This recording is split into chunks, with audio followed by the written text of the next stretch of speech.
podcast de Geopolíticas. Soy Asier Blas Mendoza y hoy hablaremos de nuestro compañero Pablo González.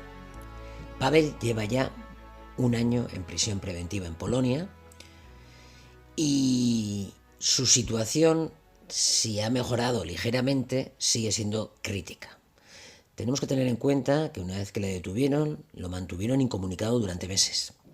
Posteriormente, lo han mantenido en una situación de semi-incomunicación, en unas condiciones muy duras, en aislamiento, 23 horas en su celda, 1 hora de patio en la que está solo, sin comunicación con sus hijos, ni vía videoconferencia, ni telefónica, y con una única visita de su esposa. Más allá de lo que se piense sobre este caso, que está claro que tiene un impacto mediático menor del que cabría si hubiese pasado en Rusia, en China, en Venezuela o en Irán. Los medios de comunicación lo han estado ocultando o medio ocultando, la mayoría de ellos, no todos, evidentemente. Si esto está pasando es porque estamos en un contexto de guerra. La Unión Europea, aunque no ha declarado la guerra, se encuentra en guerra, igual que la OTAN y Estados Unidos, y en ese contexto se sitúa la detención de Pablo. Recordaréis que fue detenido el 28 de febrero en Polonia cuando estaba cubriendo para La Sexta y Público la invasión rusa desde la frontera polaca, donde estaba centrándose en la llegada de refugiados y refugiadas. Y desde entonces las acusaciones principales son de que es un espía ruso. No se ha presentado ninguna prueba por parte de Polonia, más allá de que Pablo tenía 2 pasaportes, uno ruso y otro español. En uno el nombre en español, el otro en ruso, en uno los apellidos de su madre, en el otro los apellidos de su padre. Esta es la única prueba que han mostrado hasta el momento. No han filtrado nada después de un año y todos estos indicios nos dan a entender que no hay nada detrás. Realmente sus amigos y amigas pensamos que es inocente. Pero evidentemente no nos tienes que creer a nosotros. Sea inocente o no, le asisten una serie de derechos que se están vulnerando. De la Carta de Derechos Fundamentales de la Unión Europea, pero también de diferentes tratados respecto al trato que tienen que recibir los presos. Y Polonia todo esto lo está haciendo de gratis. En el programa de hoy hablaremos de este y otros temas relacionados con Pablo González. Para ello vamos a contar con Ollana Goiriena, su compañera, y después tendremos una tertulia en la que conoceremos un poco más a Pablo y hablaremos del caso en profundidad. Para esta primera entrevista con Ollana Goiriena me va a acompañar Gabriel Ezcurdia, que es politólogo, analista de política internacional y miembro de Geopolíticas. Sin más, os dejamos con esa entrevista.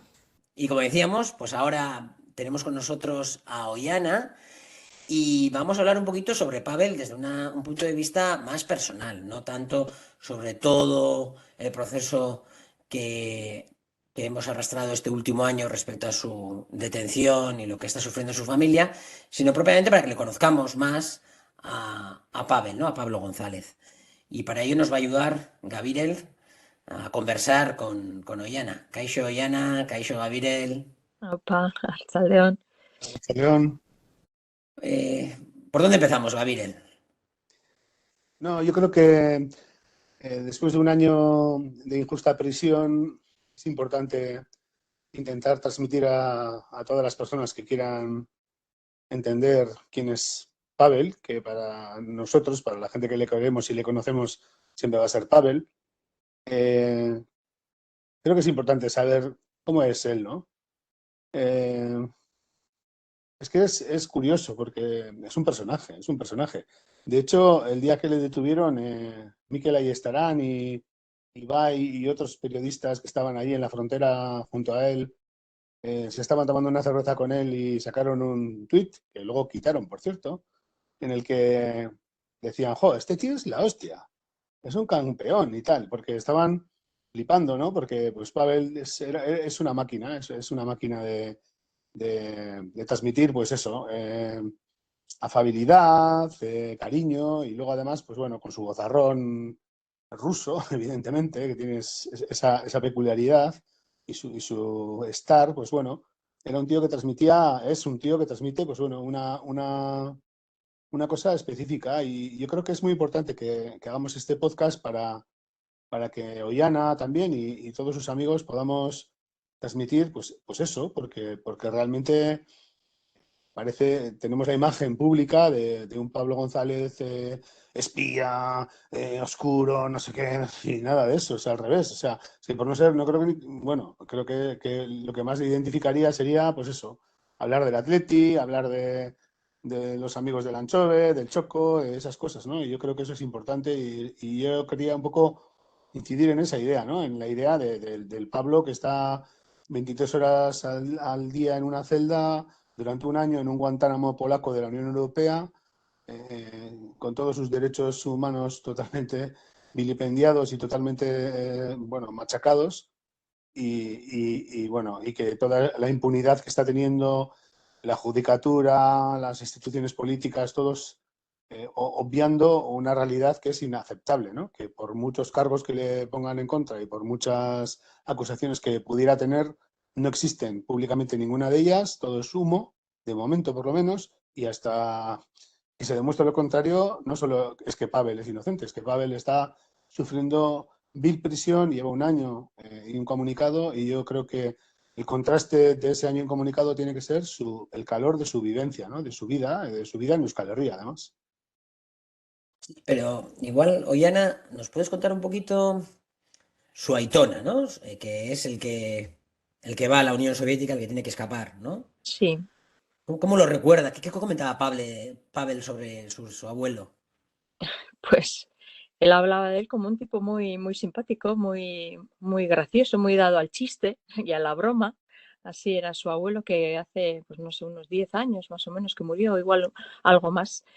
Así lo recordaba él.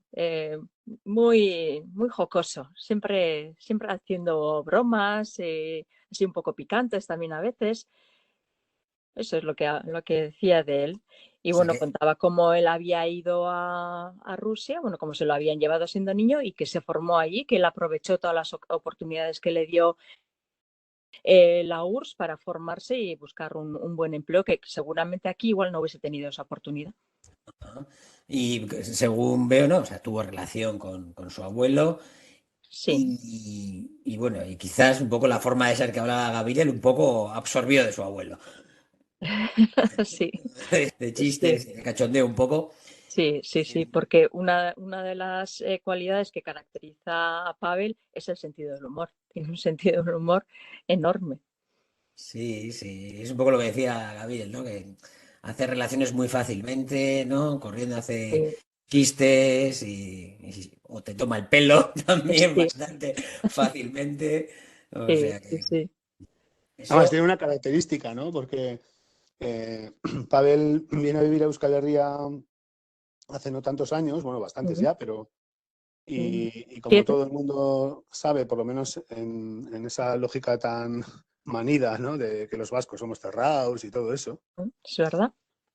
¿no? Siempre se habla de que los vascos somos cerrados y no sé cuántas cosas más. Pues bueno, en principio es increíble, ¿no? Cómo Pavel se inserta en una sociedad tan pequeñita como es la zona donde él vive, ¿no? Que la mayoría de la Sí, gente que nos oye quizá no conozca, ¿no? Pero es en la costa vasca de la Navarra Occidental, en el norte de Vizcaya, Chove, en sí, Navarniz, que es el verdad. pueblo más alto de Vizcaya, donde más arriba está en el monte, que no sé ni cómo el CNI ha llegado a su casa, porque se hubieran perdido, se hubieran venido en otros Sí, tiempos. tienen un buen trabajo, hay que Y reconocérselo. es curioso porque es una zona en la que la gente es maravillosa, pero siempre, pues es verdad, ¿no? Hasta que llegas a transmitir cierto tipo de compenetración te pueden pasar unos años, ¿no?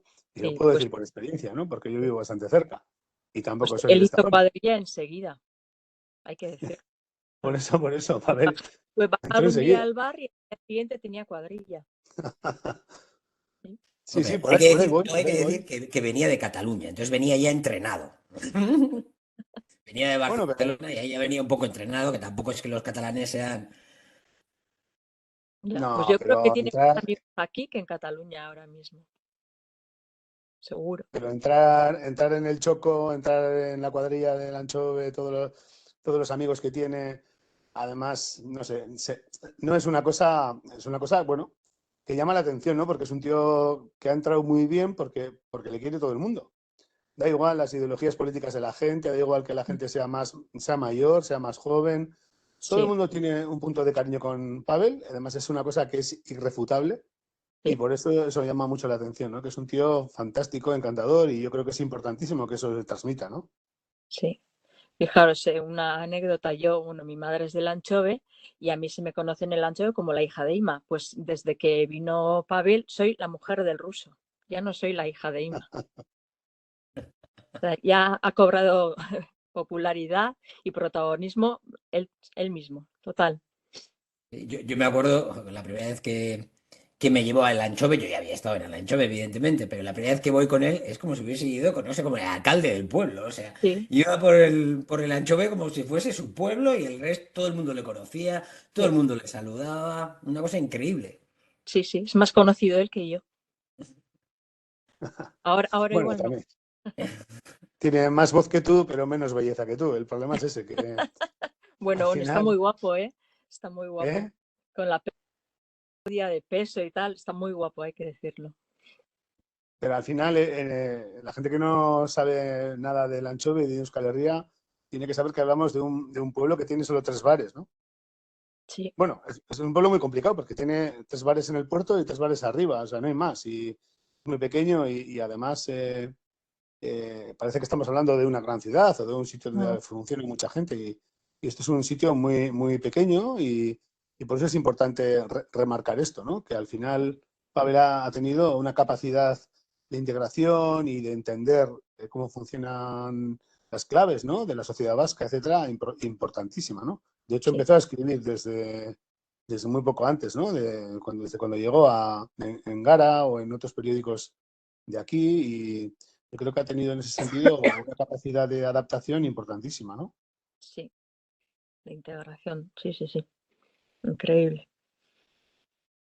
Le ha costado Y menos integrarse que a mucha gente de aquí.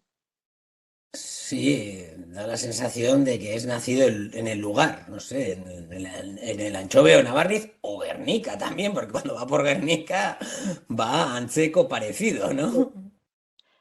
Sí, sí. Aparte que, bueno, tiene también una apariencia física que llama la atención, entonces, pues bueno, no pasa desapercibido. En eso de Y encima es integrarse, del además, Atleti, también.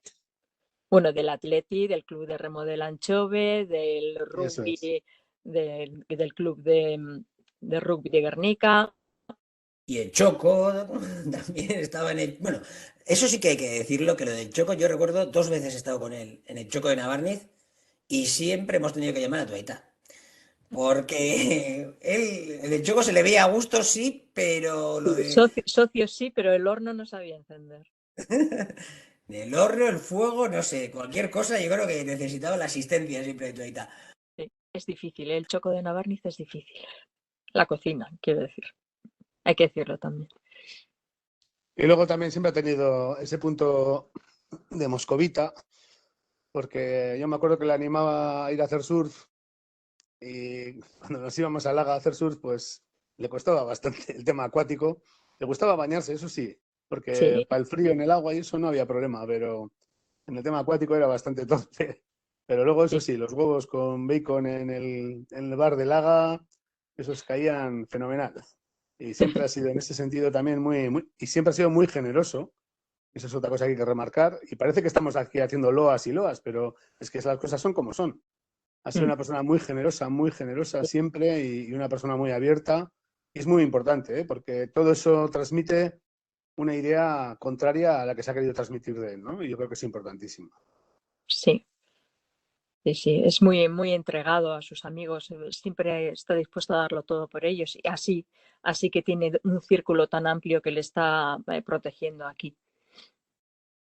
Quizás igual para terminar, Gabriel, podríamos hablar un poquito también, ¿no? De ese aspecto que es quizás de todas las vulneraciones de derechos que está sufriendo Pavel, la que, bueno, más llama la atención ya no es que ya lo tengan 23 horas en la celda, sino la ausencia de visitas por parte de la familia y la ausencia de contacto con los hijos, ¿no? En este caso.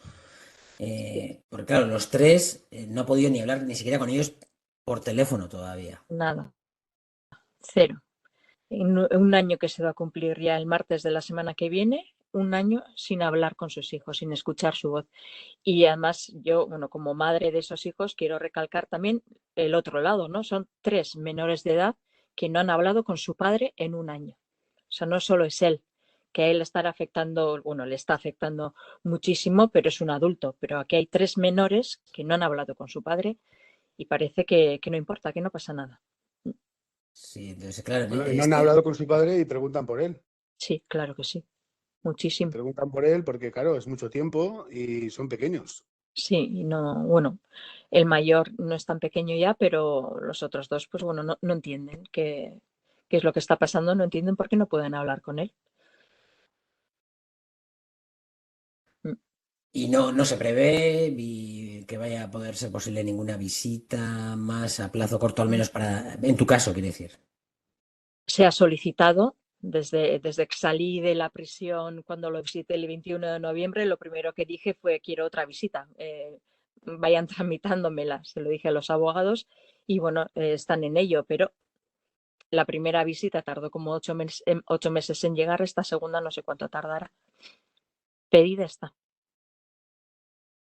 A mí lo que me da rabia es que si hubiera sido un caso diferente, si Pavel hubiera estado preso en Irán o en Venezuela o en un país o en Rusia, probablemente la actitud de los medios de comunicación y de las instituciones hubiera sido otra, mucho más dadivosa con la familia, mucho más preocupada por la familia y sobre todo mucho más preocupada por dar una perspectiva positiva, ¿no? Mm. De él, ¿no? Y en este caso, bueno, lo que hay es silencio, ¿no? Y ese silencio también duele, eso es un silencio doloroso, es un silencio que al final mella, ¿no? En la gente que le conocemos, que mella porque sabemos que este caso es un caso excepcionalmente grave, porque no existen claves ni pruebas que puedan justificar esta situación, ni incluso siendo culpable serían justificables, porque realmente esto es una barbaridad. No ha habido un preso político ni en el Estado español ni en toda Europa que haya estado un año entero en incomunicación. Y yo creo que eso es una cosa que no solo que hay que denunciar, ¿no? Que hay que hacer ver a todo el mundo, ¿no? Que esto es una barbaridad, una salvajada que además responde a unas claves geopolíticas, a unas claves de política internacional que se escapan al individuo, a la persona, a la familia, Mm. incluso al contexto de amigos que estamos en torno a él, ¿no?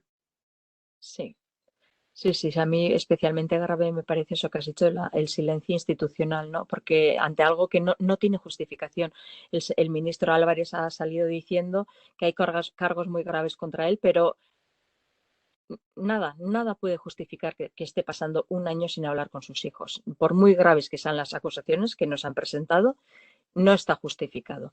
Y yo en ni una declaración he oído al ministro Álvarez hacer mención de sus hijos, ni una sola vez. No sé si es que no lo sabe, dice que sigue el caso de cerca, pero no sé si está obviando el hecho de que es padre de 3 hijos. Sí, sí, que la vulneración de los derechos de Pavel no solamente son de Pavel, sino es la vulneración de los derechos de su familia y de sus hijos especialmente. Ujú. Eso es. Vale, pues igual te dejamos aquí, Ollana, que estás a tope con los medios de comunicación y supongo que un poco cansada ya de que hablar permanentemente, ¿no? Pero Bueno, yo contenta de hablar de él, a variar de su aspecto humano, que yo, bueno, quería eso, subrayar que es un tipo formidable, tipo fenomenal, muy simpático y carismático. Es de perfil muy alto. Para los que no lo saben, es un tipo que en cuanto llega a un sitio llena el espacio, se hace con el espacio, cobra protagonismo y que no deja indiferente a nadie. Eso queremos. es que casco, Ollana. Sueri, es que ricasco. Después de escuchar esta interesante entrevista con Ollana Oiriena, vamos a seguir conversando sobre Pavel. Para ello, se va a quedar aquí con nosotros Gabriel Ezcurdia y vamos a incorporar otras 2 voces. Vamos a incorporar a Oyer Severio, que es politólogo, miembro de Geopolíticas, donde conoció a Pavel y empezó a colaborar con Pavel en uno de sus proyectos, que era la web Ulixe, una web de infoentertainment, que la fundó junto a Juan Teixeira. Juan Teixeira es la otra persona que nos va a acompañar en esta tertulia. Juan es fotógrafo, documental y periodista, freelance, y además, como decíamos, cofundador también de Ulixe, en esa página web donde se encontraron tanto Pablo González como Juan Teixeira y posteriormente también Oyer Severio. Sin más, vamos a iniciar esta tertulia.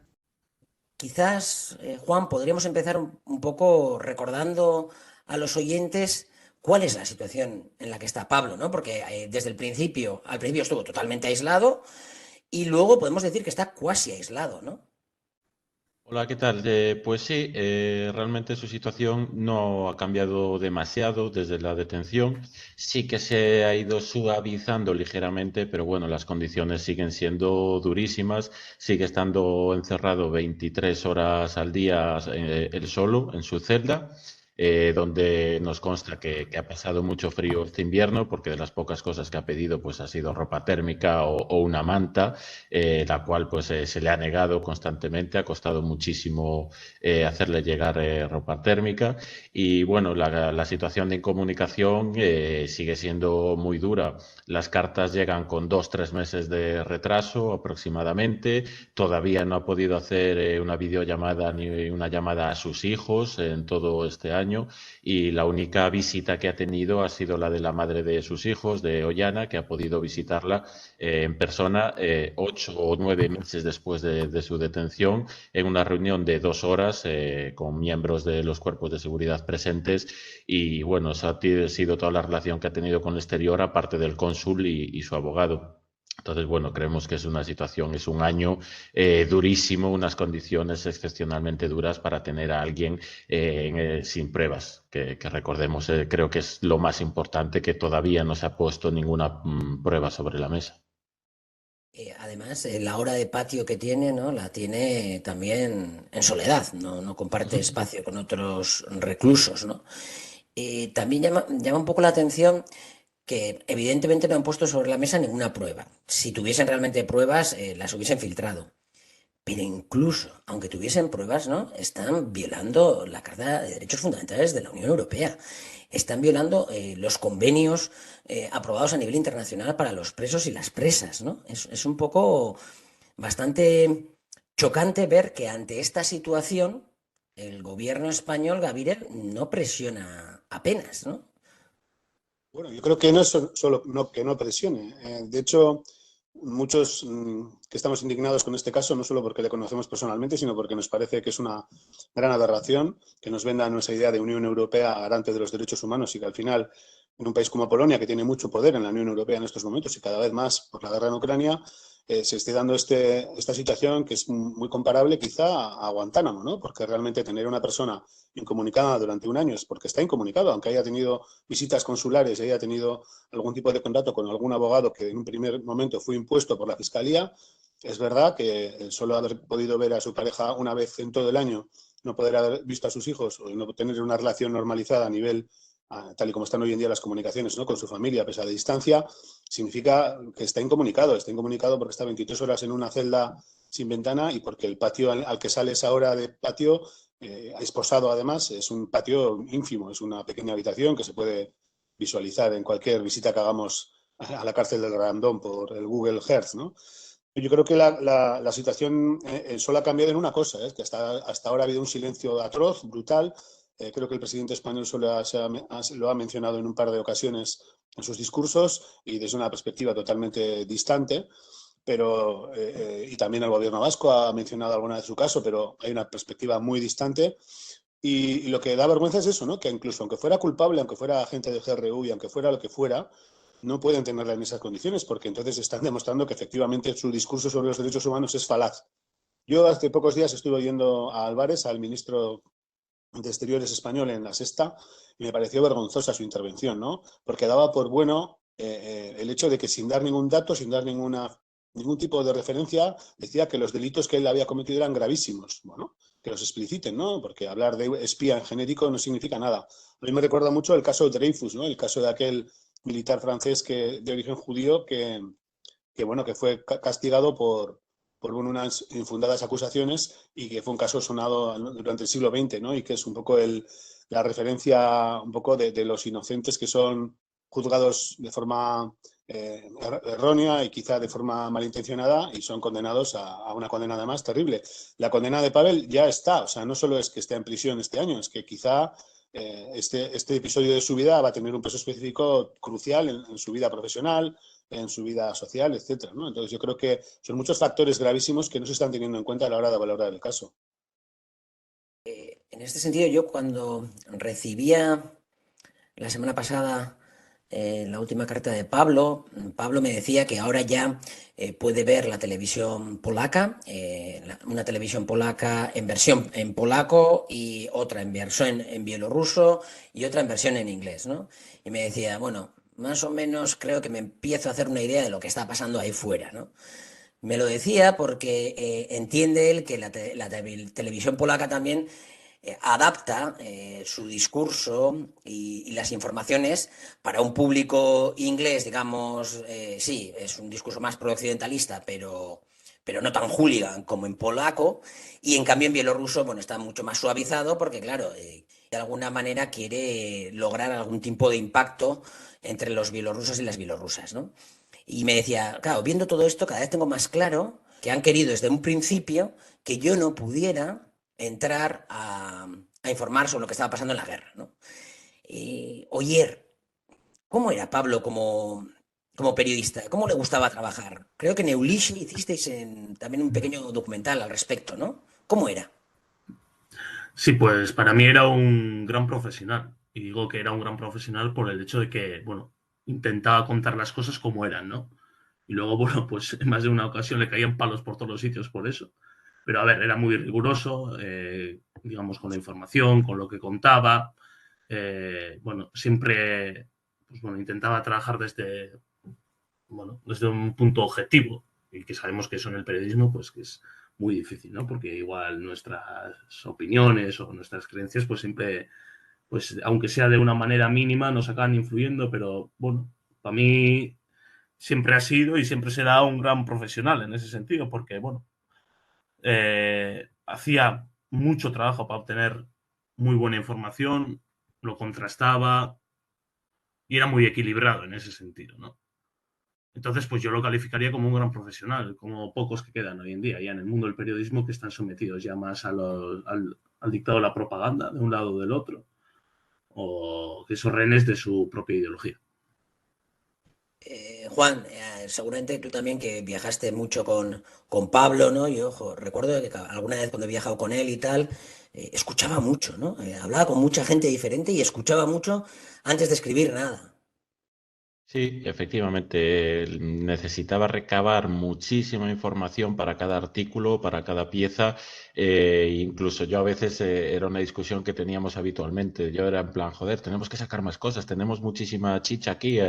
Esto otro periodista con todo esto que tenemos acaba 20 cosas. Y él, no, no, tranquilo, hay que explicarlo bien, hay que hablar todavía con estos y con estos otros. Es decir, es un periodista. Oyer, por favor, habla de él en presente, que me estaba dando un poco de yuyu hablar en pasado. Y sí, el problema que va a tener un poco a partir de ahora es lo que decía Gabriel, que su vida se ha visto truncada no solo a nivel personal, psicológico y profesional también. Y creo que es muy importante también lo que comentaba de que a él no interesaba que estuviera en Ucrania cubriendo el conflicto, y yo creo que todo empieza ahí, cuando los servicios secretos ucranianos pues nos interrogan apenas 10 días antes de la invasión rusa, y yo creo que ahí le dejan bien claro, mira, no tenemos nada contra ti, porque las pruebas que le presentaron eran absurdas, era escribir para Gara y tener una tarjeta de la Caja Laboral Cucha, esas son todas las pruebas que le dijeron que tenían sobre él. Y él ahí se dio cuenta que era un farol y que simplemente estaban intentando captarlo o asustarlo un poco para que no informara, digamos, como lo estaba haciendo hasta ahora. Que pasa que, claro, ahí la bola de nieve empieza a rodar, se mete también ahí por el medio y bueno, pues después ya en Polonia creo que es donde todo se va un poco de madre, pero creo que los tiros van un poco por ahí, que no interesaba para nada que un periodista como Pablo, que tenía un amplio conocimiento de la región y de la guerra, porque recordemos que nosotros lo cubrimos desde 2014 que empezó la guerra y tenía información, contactos en ambos bandos y bueno, creo que los tiros iban un poco por ahí. Todos sabían que Pablo no se iba a callar ni iba a dar simplemente la versión de ninguno de los dos bandos, sino que iba a querer contar las cosas en profundidad. Algo que yo he echado muchísimo de menos en la cobertura de esta guerra, que es muy difícil hacerse una idea porque faltan periodistas como Pablo que pongan un poco de cordura y profesionalidad y rigor periodístico. Sin duda, porque estamos asistiendo a una guerra de propaganda en la cual, en nuestro lado del mapa, vemos que los medios de comunicación principalmente se dedican a hacer propaganda o reporterismo en el cual reportan lo que están diciendo los gobiernos de Kiev, Washington, la OTAN, etcétera. Sí, Oyer. Sí, me gustaría contar una anécdota que, bueno, refleja también un poco, pues, cómo es, ¿no? Como persona y luego, pues, bueno, cómo piensa también. Y, bueno, Juan, tú te acordarás perfectamente que, bueno, cuando estábamos en Barcelona cubriendo las protestas, ¿en qué año eran exactamente? Que no me acuerdo ahora. Pues yo fui Cuando varias estuvimos en veces con octubre. él, pero esto fue en 2017, puede ser, o 19.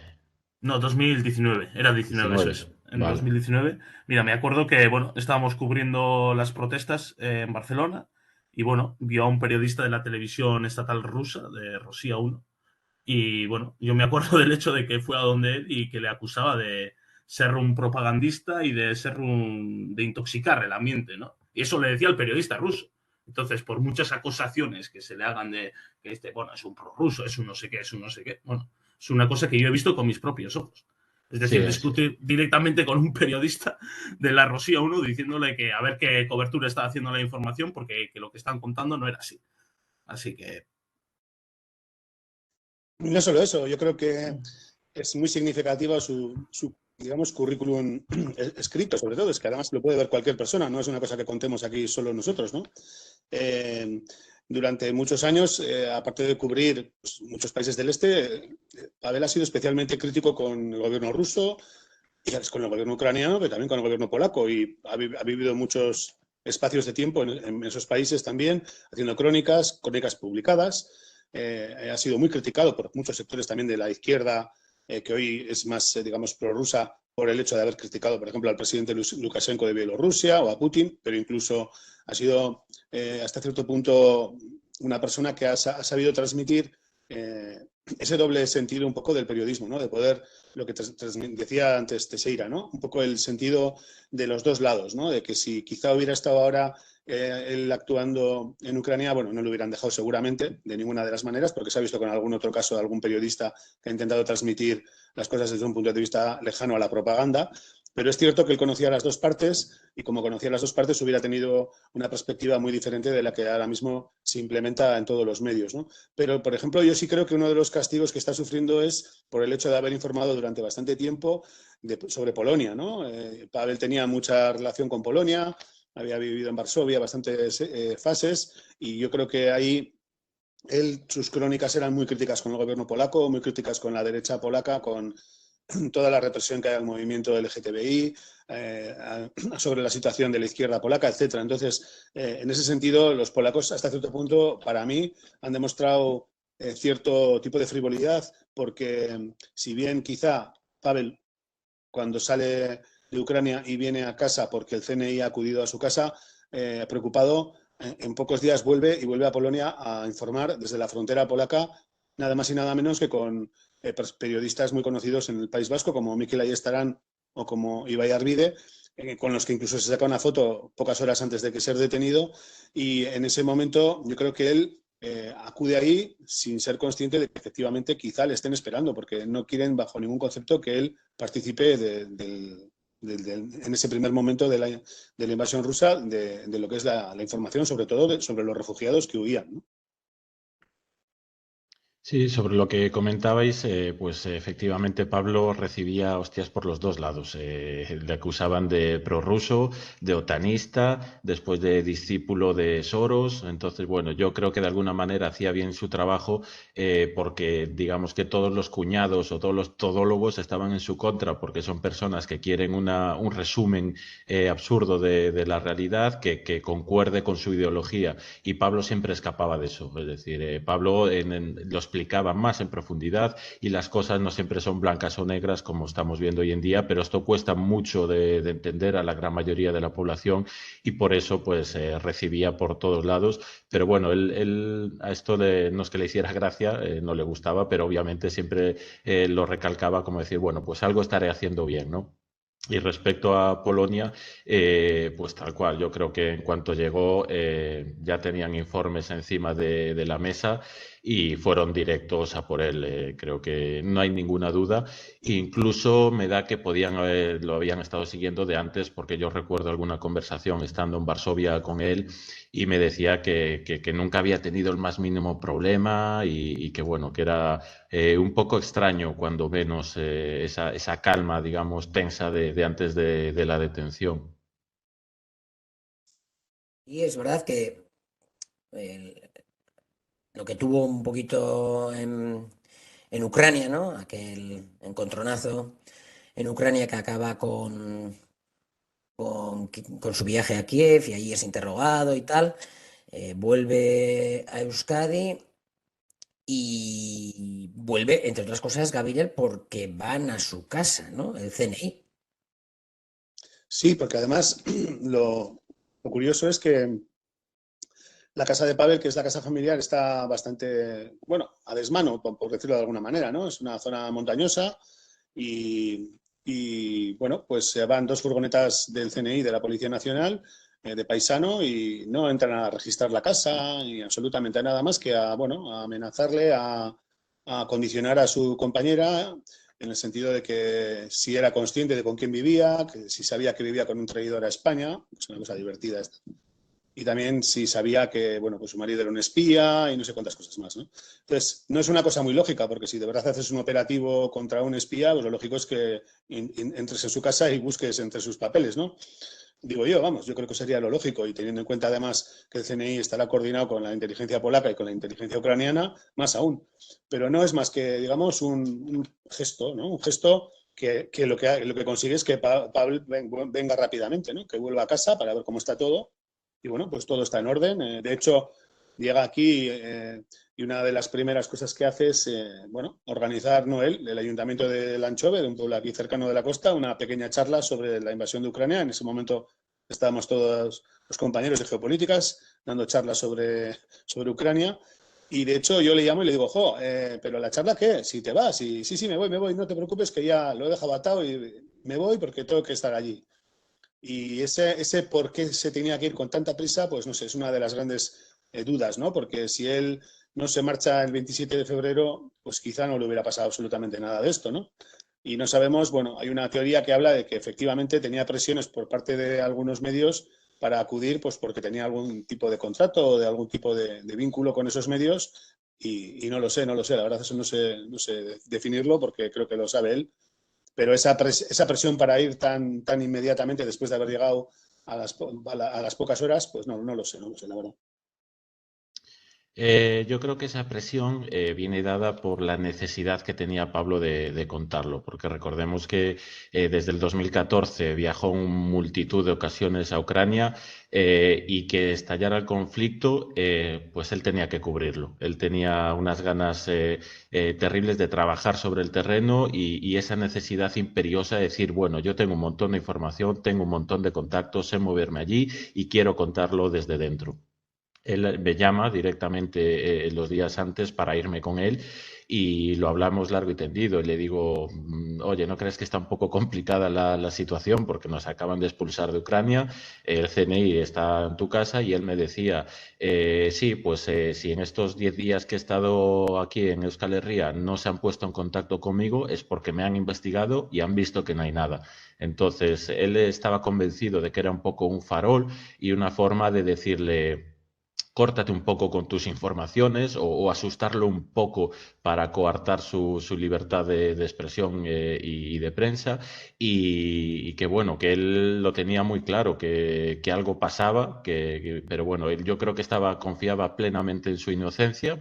Sabía que no había nada y por lo tanto dijo, bueno, pues me arriesgo, aunque pueda, digamos, pasar algo, yo soy totalmente inocente y no va a pasar nada. Estamos en la Unión Europea y no puede, y obviamente pues no se imaginaba lo que podría llegar a pasar y lo que realmente finalmente ha pasado. Entonces él era consciente de que bueno, tenía su riesgo, pero se impuso, digamos, sus ganas de su labor, su profesionalidad periodística, pero sí que es cierto que también estaba en ese punto de decir, bueno, pues La Sexta me ha contratado para cubrirlo y sé que si entro y sé que si lo cubro voy a estar con grandes medios, que no es que quisiera estar en grandes medios, sino llegar al gran público.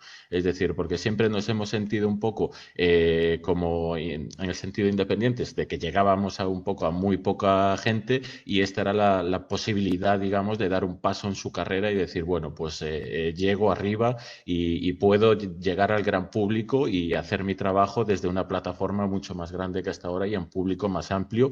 Y bueno, en ese sentido, pues La Sexta yo me imagino que sí le metió algo de presión para estar ahí, pero obviamente, como hacen con todos los freelance, únicamente se quedan con el trabajo, pero todas las responsabilidades con el trabajador no están. Y lo hemos visto pues tras su detención. La Sexta no lo ha cubierto para nada, no se ha interesado absolutamente en nada y bueno, pues simplemente se aprovechan y sangran a los freelance y después cuando hay un problema, pues oye, eres independiente. Es curioso para mí lo del CNI, cuando va a casa de Pavel, ¿no? Va a amedrentar directamente, es obvio. Como decía Gabriel, ni entra en su casa, ni hay registros, ni nada. Si fuese realmente un espía y tuviesen indicios al respecto, pues seguramente habría algún tipo de orden judicial o lo que fuese para poder entrar y buscar, ¿no? Y buscar y recabar pruebas. No lo hacen, lo que hacen es amedrentar. Esto también hay que decírselo a los oyentes, lo sabemos la mayoría, pero con dinero público se están pagando a gente que va a amedrentar a la esposa de Pablo y a su familia. Y lo que buscaban era un poco coartar, ¿no? Que se cortase un poquito a la hora de seguir haciendo su trabajo como periodista respecto al menos a entonces el conflicto en Ucrania. Todavía no había estallado, no se había iniciado todavía la invasión rusa. Y claro, 2 o 3 días antes de la invasión vino a nuestra casa, comió en casa Pablo y me acuerdo un poquito lo que dice Juan, ¿no? Me decía, "Joder, es que esto es la leche, o sea, llevo desde el año 2014 allí, tengo un montón de contactos a un lado y otro, es como la oportunidad de mi vida, ¿no? Cubrir un conflicto en el que he invertido tantas horas, ¿no? Uh -huh. Y sí que yo también le veía eso, ¿no? Como que estaba como muy fastidiado por el tema, pero también me decía lo mismo. Me decía que, bueno, es que a mí me habían dicho, su abogado le había dicho, que si el CNI había ido a su casa a amedrentar, pues lo más probable es que cuando él volviese, pues el CNI trataría de hablar con él, ¿no? Trataría de hablar con él al menos, ¿no? Para seguir amedrentándole o para ponerle las cosas claras, ¿no? No pasó, no pasó. Él volvió y el CNI no se puso en contacto con él, no aparecieron a hacerle una visita a él. Y claro, entonces estaba un poquito como me dice Juan, pues parece ser que no hay nada, que puedo seguir trabajando como periodista. Y simplemente lo que han hecho es darme un toque, ¿no? Para que me corte un poquito. Él me decía, claro, el problema es, si voy a Polonia, no habrá problema. Evidentemente, además me acuerdo que mientras estaba conmigo le llamó Miquel Ayestarán, ¿no? Y ya empezaron a preparar un poco el viaje, ¿no? El viaje a Polonia primero, todavía no se había iniciado la invasión, pero ya se veía muy inminente. Claro, tenía la duda, ¿voy a poder entrar o no voy a poder entrar en Ucrania? ¿No? Por lo que había pasado, porque os había pasado semanas antes. Esa era la duda que tenía. Pero más allá de eso, él no pensaba que en Polonia iba a tener ningún problema. Y de hecho, cuando llega a Polonia, en Polonia tampoco lo detienen. Quiere decir que deciden detenerlo de la noche del 27 al 28 de febrero, nada más. Entonces, es bastante obvio que si sabían a ciencia cierta que era un espía, lo podían haber tenido en España, lo podían haber tenido en Polonia en cuanto aterriza. No. Lo deciden entre el 27 y el 28 de febrero. ¿Sí, Gabriel? Sí, además yo creo que hay un factor que lo ha comentado antes Teixeira, que es muy importante, y es que él hasta cierto punto se viene arriba en el hecho de volver a Polonia, porque aparte de ser la oportunidad de su vida, efectivamente, como habéis dicho, yo creo que se siente seguro porque va con una especie de coraza de protección, ¿no? La coraza es que durante el periodo del conflicto de Artsaj, de Nagorno-Karabaj, él publica vídeos con otro periodista en La Voz de América, o sea, en periódico, o sea, en un medio occidental, pues nada sospechoso de ser de izquierdas o prorruso, ¿no? Está trabajando con La Sexta, en La Sexta, está saliendo en prime time con Ferraras. De hecho, cuando le detienen, a mí me llamaron de La Sexta para preguntarme por su situación desde redacción, porque pese a que no salía publicado esa cuestión, los periodistas de La Sexta que le conocían estaban muy preocupadas y muy preocupados por él. Y de hecho, esos primeros días hubo bastantes llamadas en ese sentido, ¿no? Pero para mí, otro de los elementos era que él, en este caso, vuelve a Polonia con intención de entrar en Ucrania, empieza a hacer la cobertura de la salida de refugiados ucranianos y se siente, yo creo que seguro, porque está con Miquel Ayestarán y con otros periodistas de primera línea que hasta cierto punto te generan cierta seguridad, ¿no? Y de hecho hay un tuit de uno de estos periodistas en el que se le ve con ellos tomando una cerveza y diciendo, jo, estamos aquí con Pablo González, este tío es la hostia, qué majo es, no sé qué. Y bueno, eso claro, automáticamente tras la detención todo eso desaparece, ¿no? Por los motivos que fueran, pero yo creo que haya habido una falta de deontología profesional por parte de muchos profesionales y por parte de los medios, porque pese a que, como dice Teixeira, los medios son una máquina de comerse a los freelance y comerse la información y no ser luego coherentes con una posible pago a eso, por deontología profesional este caso tenía que haber estado en primera línea. Si esto hubiera ocurrido en Irán o en Venezuela o en otro país, estaría Pavel todos los días en la primera página de los medios. De hecho, ayer fue absolutamente escandaloso oírle a Álvarez, al ministro de Exteriores, en La Sexta, hablando de la liberación de una joven española que había estado detenida en Irán, hablando del caso de un jubilado valenciano que está presuntamente preso en Crimea, en zona rusa, un jubilado que llevaba años haciéndose fotos y sacándose vídeos con los neonazis de Pravi Sector en Ucrania, y bueno, con una gran preocupación perdón, he dicho La Sexta y es en 4, en Todo es Mentira, estaban haciendo verdaderas birlibirloques para hablar de casos de este tipo y obviaron absolutamente el caso de Pavel, ¿no? Que no tiene evidentemente nada que ver, pero tiene igual mucho más que ver, ¿no? Y tiene mucho más que ver igual con casos como el de Julian Assange, ¿no? Entonces yo creo que ahí está un poco la gran perversión de esto, ¿no? Que Pavel era un tío que no interesaba, que era un chivo expiatorio perfecto y que es el tonto útil de una situación compleja a nivel geopolítico mundial y en el que se ve claramente que por la actitud de los gobiernos y por la actitud de los medios, pues es prescindible absolutamente y no es el caso de otros españoles que están en situación parecida en otros países, pero eso sí son primera línea de denuncia, ¿no?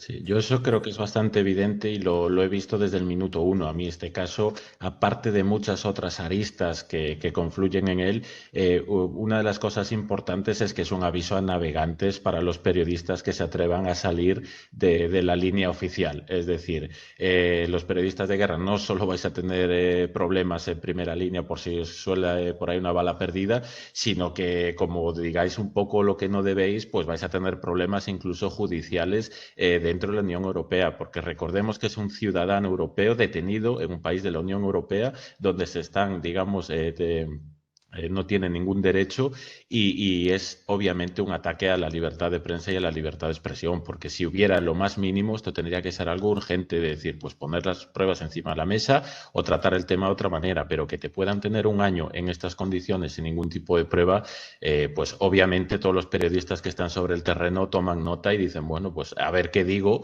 porque puedo ser el próximo, y yo creo que de eso hay mucho.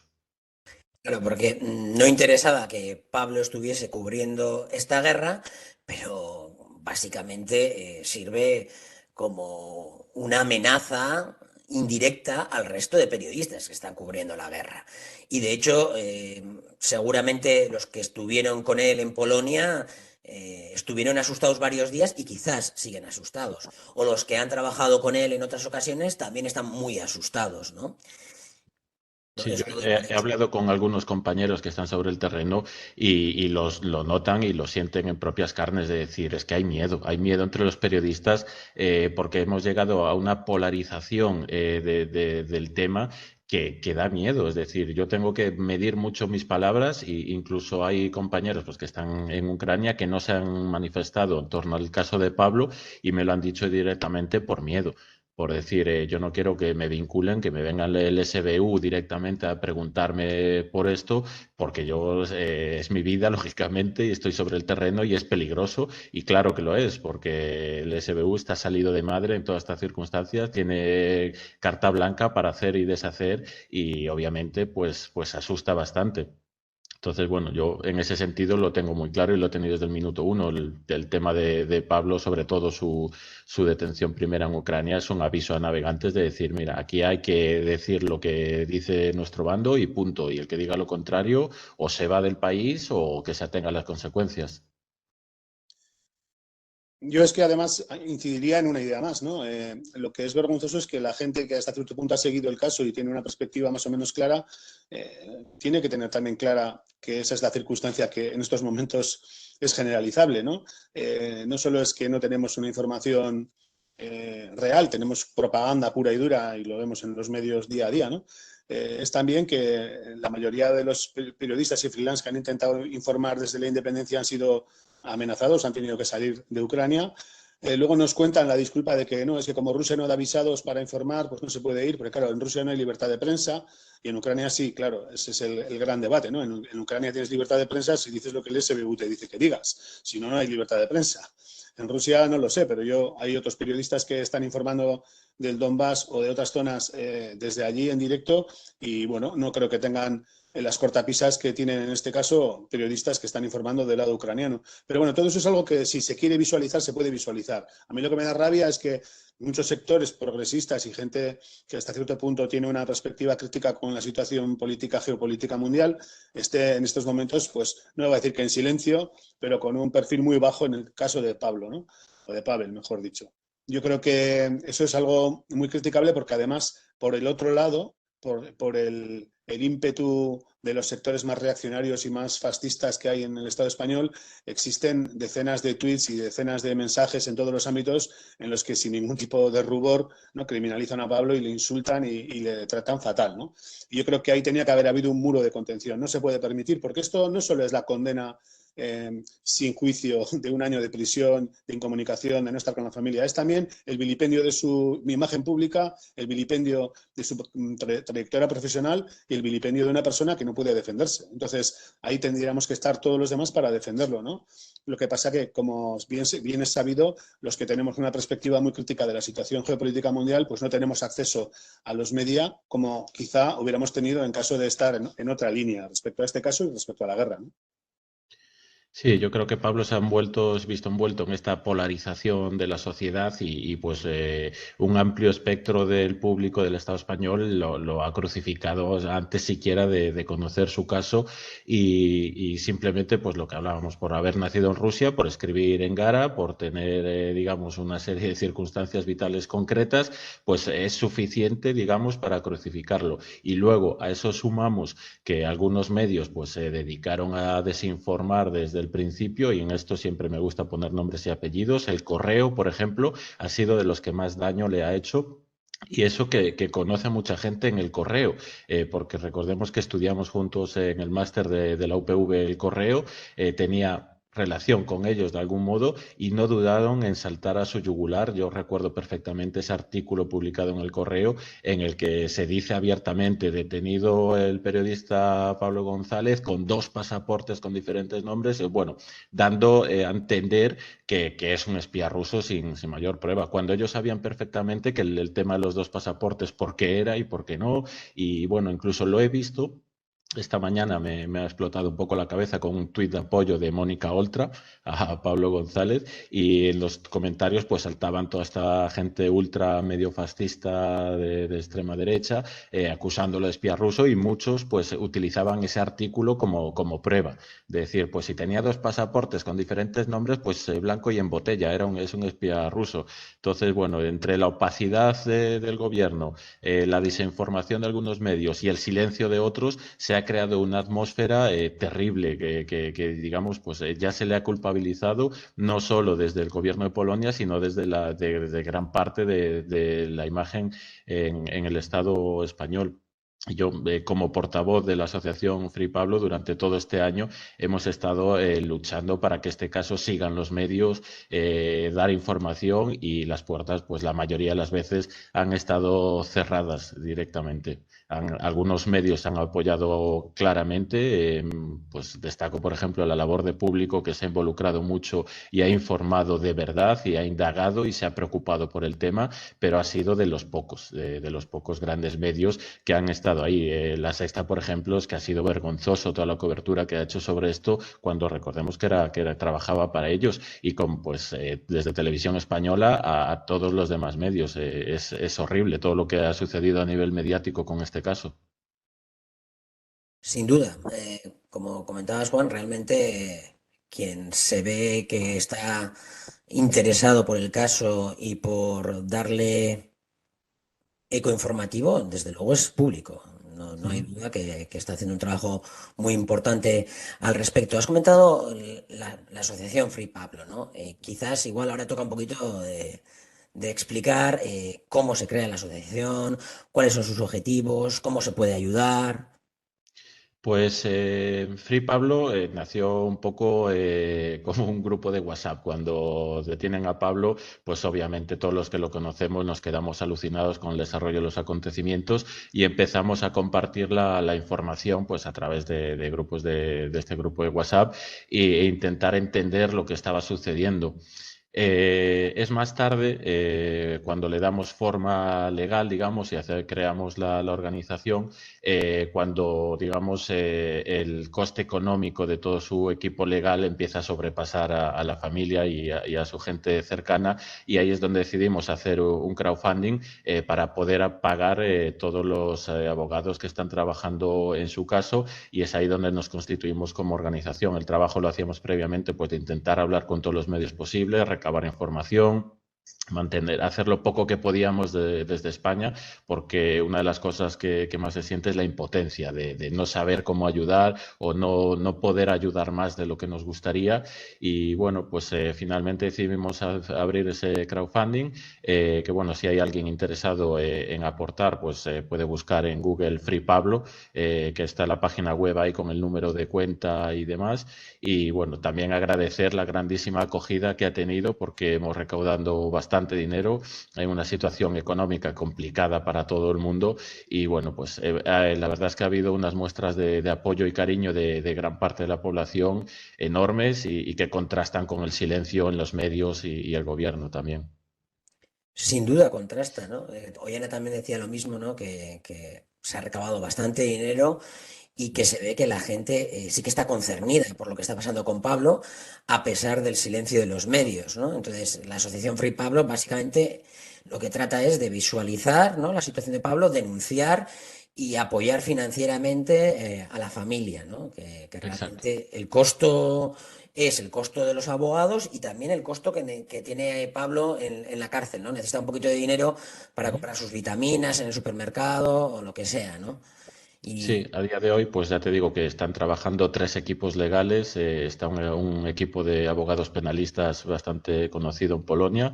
Está Bartosz Rogala, que es el abogado que lo tiene un poco desde el principio en Polonia, y está Gonzalo Boye desde aquí, desde el Estado español.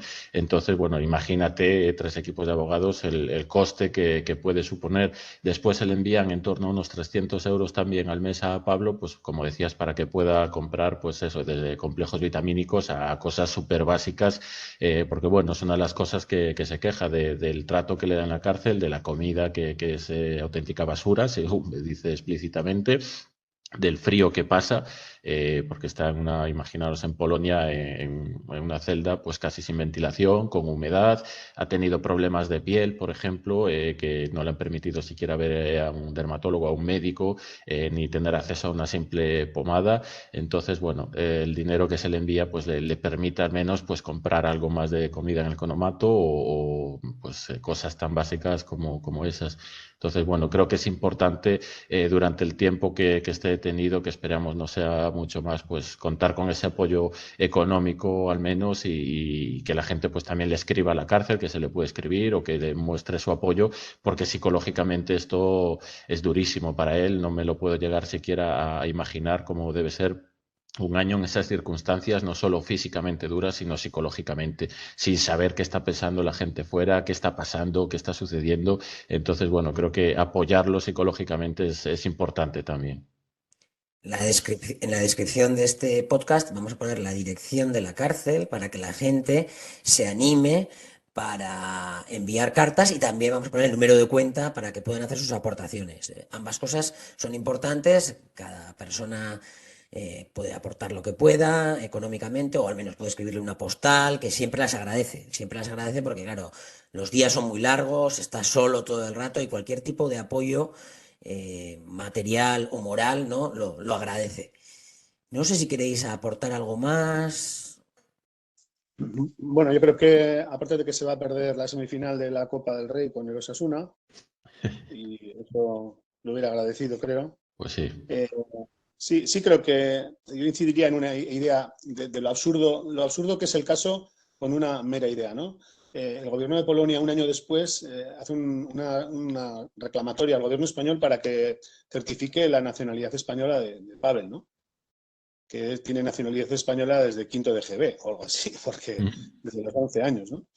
9. Entonces, es una cosa que significa claramente que esto es una tomadura de pelo macabra, porque realmente es una requisitoria que lo que intenta es dilapidar plazos, hacer que esto vaya más lento, que todo sea pues, un cortijo burocrático, pero realmente esa gestión se podía haber hecho mucho antes de tener que hacerla, porque el gobierno español ya lo reconoció mediante las declaraciones de Pedro Sánchez el 5 de abril, creo que fue, cuando habló en el Parlamento y reconocía que Pavel era ciudadano español. Por lo tanto, todo esto es, pues eso, un un protocolo digamos, de intentar alargar esto y dejarlo ahí en un impasse, porque realmente si tenía que haber habido juicio ya tenía que haber sido y tenía que estar todo esto ventilado, ¿no?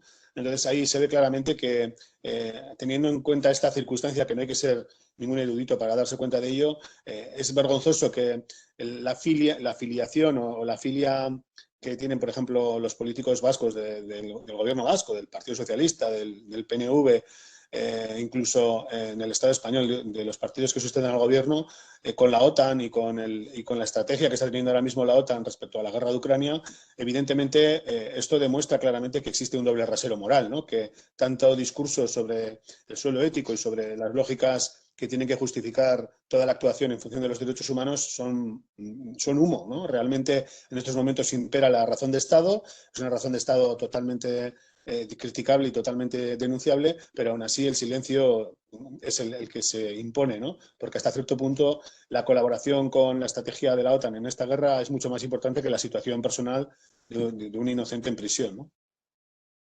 Sí, para finalizar, bueno, solo me gustaría decir que para mí, bueno, su detención significa, pues bueno, la muerte del periodismo como tal, o como un ejemplo que sirve para ilustrar claramente cómo está muriendo el periodismo a favor de la propaganda. Y bueno, también, bueno, se ve claramente, ¿no?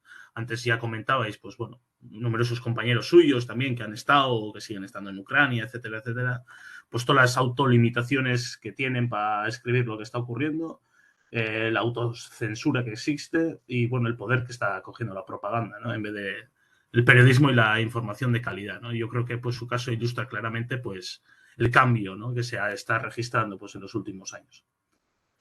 Aquí sobre el tema del periodismo, me acuerdo una vez escuché a Rafael Poch, ¿no? Que hablaba de que, bueno, los periodistas muchas veces se dedicaban simplemente a reportar las informaciones o las opiniones que les dan desde el poder, ¿no? Básicamente. Y que consideraba que los periodistas tienen que interesarse por el estudio, por conocer, ¿no? Por conocer trabajos académicos, leer libros, tratar de entender los procesos históricos, etcétera, para poder contextualizar todo su trabajo y para poderlo desarrollar con una mayor potencialidad, ¿no? Y Pablo, en ello, tenemos que recordar que Pablo, por ejemplo, era miembro de la Asociación Española de Ciencia Política. No sé si sigue siéndolo, quizás porque no ha podido pagar la cuota de este año, o igual se la pasan por el banco, y sigue siendo miembro de la Asociación de Ciencia Política, ¿no?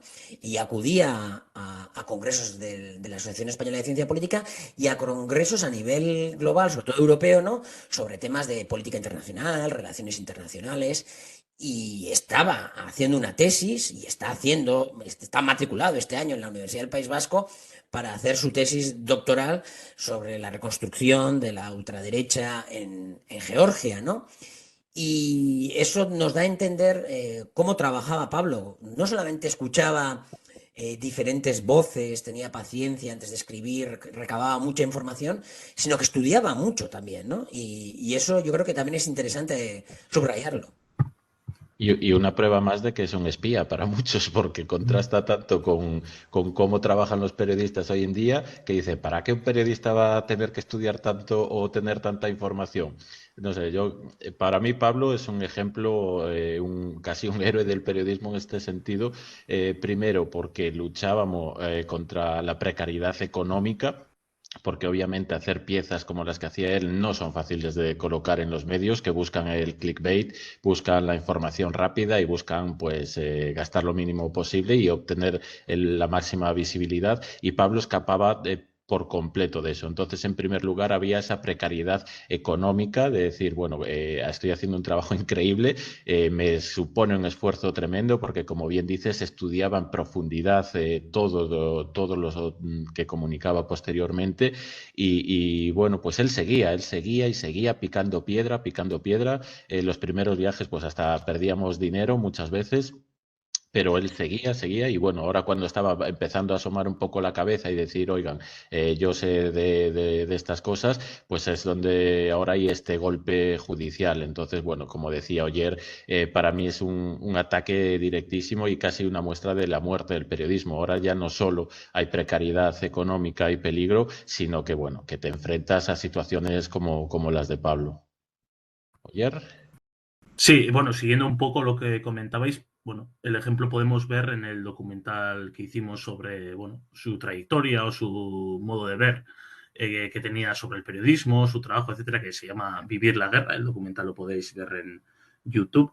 Y ahí decía claramente que su principal labor era, lo primero, informarse de lo que ocurría para que luego explicara, bueno, para que explicase luego al público por qué A iba contra B, por qué B tenía una alianza con C, C se llevaba mal con A, y su trabajo pues, residía precisamente en eso, ¿no? En recabar información, en entender sobre todo lo que estaba pasando, y ahí, por ejemplo, pues bueno, todos los estudios que tiene hecho en ciencias políticas, en la materia y tal, pues se veía claramente que dominaba perfectamente el tema también, y de su dominio del tema, pues intentaba explicar lo mejor posible, ¿no? Y eso se ve en todos sus trabajos. Y bueno, lo podéis ver también en el documental mismo. Es decir, cuál es su filosofía de trabajo, cómo ha trabajado hasta ahora. Y yo creo que ese es el mejor ejemplo de cómo es Pablo González como periodista. Un periodista, pues, excepcional. El link del documental lo pondremos también abajo en la descripción del podcast. Yo quizás por aportar alguna cosita más que igual se os ha quedado en el tintero, recuerdo muchas veces hablando con Pablo, ¿no? Lo que comentaba Juan, ¿no? La precariedad en la que vive el periodista hoy en día, sobre todo el freelance, ¿no? Y cómo estaba un poco contento, ¿no? De que había salido ya un poco de ahí, de esa precariedad, que empezaba a ganar un poco de dinero, ¿no? Trabajando para Voice of America, trabajando para La Sexta, para Público. Llevaba muchos años también trabajando para Gara. Entonces, bueno, sobre todo lo de La Sexta, que se pagaba muy bien y tal, ¿no? Y, y claro, en esa preocupación también, en algunos momentos pusisteis en marcha a Eulixe, ¿no? Que buscaba un poquito, no el clickbait, pero sí que me acordaba que él decía algo como infoentertainment o algo así como lo llamaba, ¿no?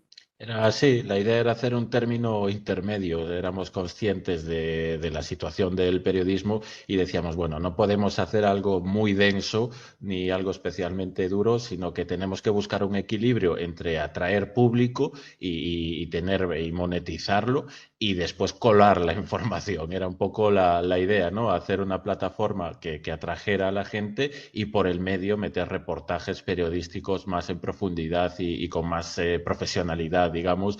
Y bueno, era un poco la idea que teníamos y que, bueno, estaba empezando a funcionar, digamos. Ahora mismo, desde que Pablo está detenido, está en stand-by porque no actualizamos y las visitas siguen ahí. Tenemos un gran número de visitas todos los meses y bueno, yo creo que es una muestra de que la gente pues también quiere ese tipo de información un poco más pausada y sin, digamos, esa propaganda por el medio, ya sea económica o geopolítica o lo que sea. Entonces, bueno. Pablo, invertíamos mucho tiempo en esta web que todavía no monetizaba, era digamos, un proyecto de futuro que nos hacía mucha ilusión y que, bueno, ahora está en stand-by junto a la vida de Pablo. Que además con el tiempo Ulises me da cuenta que quizás por la crisis que vive el mundo del periodismo y por aportar otras visiones no muy comunes, se empezaba un poquito, empezaba a ser un pequeño referente también para muchos temas, sobre todo algunos del ámbito postsoviético, ¿no, Oyer? Sí, así es, así es. A ver, en Eulise trabajábamos rigurosamente. Y yo me acuerdo, por ejemplo, con Juan, cuánto tiempo pasábamos, por ejemplo, para sacar un reportaje así de los que hoy se consideran como densos y tal. Pero, a ver, si pasábamos bastante tiempo en publicar, por ejemplo, reportajes de alto calado, o los que luego fueron de alto calado, es porque pasábamos muchísimo tiempo recabando, contrastando información, etcétera, etcétera, ¿no? Entonces, yo creo que, bueno, el éxito de Ulises se explica por eso, ¿no? Por la calidad de información, bueno, que dábamos y sobre todo por el trabajo que hacíamos. Por el trabajo que hacíamos, pues, digamos, sin recibir nada a cambio, ¿no? ¿Y por qué lo hacíamos? Porque creíamos en ese proyecto, porque creemos que la gente, bueno, tiene que tener derecho a una información de calidad para que, bueno, sea crítica con el mundo que le rodea y, bueno, pues sobre todo subrayar eso, ¿no? Que trabajábamos bien y que currábamos mogollón, pues con ese objetivo, para que la sociedad, Yo digamos, controlara mejor lo que estaba pasando. Más que información de calidad, que creo que sí, creo que lo más importante es que era información que se veía perfectamente que no era propaganda de nada. Es decir, no había nadie detrás que pagara, no había grandes empresas, no habría absolutamente nada más que periodistas haciendo su trabajo. Y yo creo que eso se nota cuando puedes señalar directamente con el dedo sin temor a nada, cuando puedes meter el dedo en la llaga, que yo creo que eso es el periodismo al final.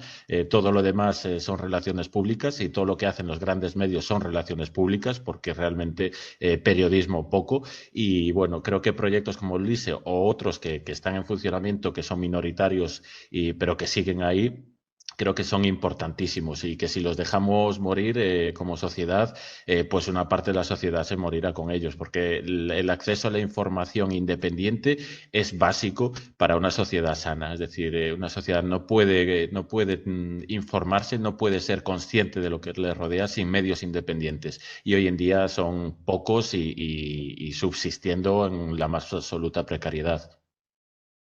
No, yo quería recordar en esa línea una de las cosas más, digamos, que más definen a Pablo, ¿no? Que sea su generosidad, ¿no? Porque Pablo ha sido súper generoso siempre, ¿no? Nosotros nos hemos juntado más de una vez, pues unos amigos para charlar, para hablar sobre política internacional. No tenía ningún problema en ir con terceras personas, explicarse, contar anécdotas, contar sus puntos de vista. Ha sido muy generoso siempre. Ha estado dispuesto a hablar con cualquiera. Ha estado en muchos foros. No hay más que ver su catarba de amigos y de gente de su entorno, ¿no? Que es tan plural y tan grande, ¿no? Y yo recuerdo mucho en el 17, cuando fue el 80 aniversario del bombardeo de Guernica, pues bueno, una iniciativa que tuvimos entre los dos, como dos colegas sin más, y que nos metimos en un berenjenal muy grande porque montamos pues unas jornadas durante 2 años unas jornadas en torno al aniversario del bombardeo de Guernica para intentar transmitir una idea que entonces igual no era tan conocida como ahora, ¿no? Que era la idea de las fake news, de las mentiras de destrucción masiva. Y bueno, pues era una cosa que era bastante locura, ¿no? Porque éramos 2 personas, no éramos ninguna organización, ni un organismo, ni nada. Pero bueno, mediante las agendas de contactos y tal, conseguimos juntar a gente muy, muy interesante, gente como Asier o gente como Oyer, hay gente también de geopolíticas, de otros ámbitos, y hicimos unas jornadas muy interesantes sobre esa idea, ¿no? De cómo Guernica la habían bombardeado los alemanes, los franquistas españoles y los italianos, y cómo la versión oficial era que la habían quemado los rojos y separatistas, ¿no? Y que esa fake news que durante muchos años existió, ¿no? Sobre la explicación del bombardeo de Guernica, que incluso hoy en día en algunos sectores de la extrema derecha siguen implementándola, ¿no? De que se quemó porque los rojos la quemaron y que había un pésimo servicio de bomberos, etcétera. Pues la implementamos en función de la situación que había en el Donbass y también en la situación de Siria, ¿no? Y bueno, yo creo que fue una experiencia muy bonita porque ahí Pavel demostró que efectivamente tenía mucho olfato periodístico, ¿no? Y sabía perfectamente por dónde iban a venir los tiros, y de hecho el tiempo pues le ha dado la razón, ¿no? Bueno, para terminar, quizás nos queda decir que además de trabajar mucho, Pablo también, pues estamos en el Congreso de Ciencia Política de Oyer, pues también le gustaba tomar sus cervezas, estar con sus amigos, echar unas risas, ¿no? Gavira, el seguro que Sí, sí. también, muchas veces en Guernica allí, ¿no? Bueno, un plato de jamón, unas cervezas y reírse mucho también, ¿no? Y con Juan, pues ni qué decir, en todos sus viajes, ¿no? Lo que vivisteis seguramente mientras hacíais el máster, ¿no? Que es una persona afable, que le gusta estar con sus amigos, pasárselo bien. Eso por encima de todo lo demás, yo creo. Exacto, sí, Es, sí. es Siempre algo que. que a mí siempre me chocaba un poco de dónde sacaba el tiempo, además, porque era tan generoso en todos los sentidos, ya no generoso económicamente, me refiero a generoso al tema del tiempo, de dedicarle tiempo a las personas que estaban a su alrededor y que quería, y a las cosas que a nivel profesional realmente le llenaban. Entonces, bueno, yo creo que todos los que lo conocemos no tenemos ninguna duda de su inocencia, y es por cosas como esta, porque Pablo es una persona abierta de par en par, que no puede mentir ni sabe mentir, y creo que los que lo conocemos, pues de algún modo sabemos eso. Es un libro abierto en ese sentido, y una persona súper generosa pues, en todos los sentidos. Ya te digo, el ejemplo es Ulises, de que no ganábamos un duro y ahí llevábamos pues 2, 3 años dándole con los de geopolítica, siempre haciendo los podcasts, pues estaba en la universidad sacándose el doctorado, viajando medio año pues con sus hijos, es decir, era una persona pues perdón, no quiero hablar en pasado, es una persona pues muy jovial, muy amigo de sus amigos, de su familia, y que bueno, que toda esta situación está siendo durísima para todos, a mayores, por esto, porque sabemos que es una persona que no se lo merece para nada. Ese aislamiento Habla, que está sufriendo en la cárcel también me parece muy significativo, porque él es una persona tan sociable que seguro que también si tuviese relación con otros presos y tal, pues bueno, tendría ahí sus amigos, te desarrollaría, al menos se le haría el tiempo un poco más llevadero, ¿no? Seguro. Oyer. Ayer. no, solo comentar, bueno, un otro ejemplo, ¿no? De su generosidad. Yo, por ejemplo, cuando comencé en el mundo del periodismo no tenía absolutamente ni idea de cómo funcionaba el mundo, ni cómo se grababan las cosas, ni cómo hacer nada. Y, por ejemplo, pues bueno, de vez en cuando pues sacaba ese tiempo, ese preciado tiempo suyo, porque lo tenía muy poco. Y bueno, pues quedaba con él y me explicaba de cero todas las cosas, por ejemplo. Y luego si he llegado a hacer, por ejemplo, reportajes fuera, como en La Palma, sobre la erupción volcánica o otras cuestiones, pues digamos todos los elementos técnicos de grabación, etcétera, etcétera, etcétera, pues me los explicó él, por ejemplo, en su tiempo libre. Y bueno, esa es para mí también otra muestra de su pues, infinita generosidad, ¿no? En ese sentido. Bueno, esperemos que pronto podamos tomarnos unas cervezas con él, podamos celebrar su liberación con una comida y que, bueno, pueda volver al mundo del periodismo. Va a ser un poco difícil realmente, pero esperemos que también pueda y que también pueda seguir adelante con su carrera académica. Sí, yo creo que la fiesta de bienvenida va a ser como una boda gitana. Creo que va a ser una semana entera viendo a todo el mundo que quiere y tomándose cañas. Y bueno, esperemos que sea cuanto antes, que esté entre nosotros cuanto antes. Y luego, pues, él decidirá si continúa con su vida profesional o no, que yo creo que va a ser que sí, porque es de esas personas que muy dura tiene que ser la adversidad para que lo tumbe. Y creo que va a seguir ahí al pie del cañón. Esperemos que sea cuanto antes. Pues muy bien, muchas gracias Juan, Oyer, Gabriel, y esperemos que así sea. Hasta la próxima. Un saludo a todos. Dame las catu, hostia. Free Pablo.